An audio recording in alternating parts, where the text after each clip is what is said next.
I want to share with you some recent discussions I've had with some of Queensland's leading executives in regards to how they're getting themselves and their teams ready for the workplace of the future.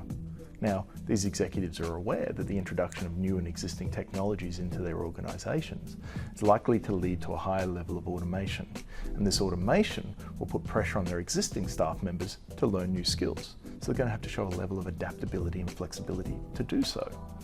Now, one example of one of these executives being on the forefoot was around how she would run a weekly workshop where she'd throw a hypothetical question at her team members and get them to address it. Now, not with the view of solving the problem, but of the view of taking different approaches to solving the same problem. And by doing this, she could grow their adaptability and flexibility muscles so that they would be prepared for the future. But at the same time, she reported that it was having an impact in their roles now. The way that they would solve a problem and get to the solution was a lot faster than what they had historically displayed.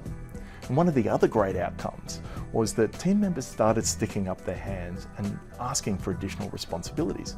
So stepping outside the comfort zone of what is their position description, what are those defined tasks. I think we could all use that in our teams. Now, one of the other challenges that we're going to face with the workplace of the future is the need for us to continuously grow our capabilities, our skills and our learnings.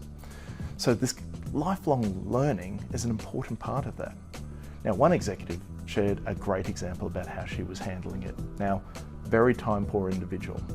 But what she did was on her commute into work, which was half an hour, and the commute home, she would actually start listening to podcasts specifically focused around her industry and her role.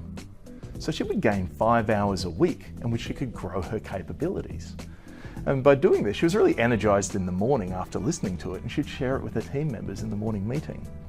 And she saw something really interesting. Her team started to adopt this behavior as well. Rather than listening to morning radio, they would take on a podcast and begin to learn something, and they would share these learnings in the meetings.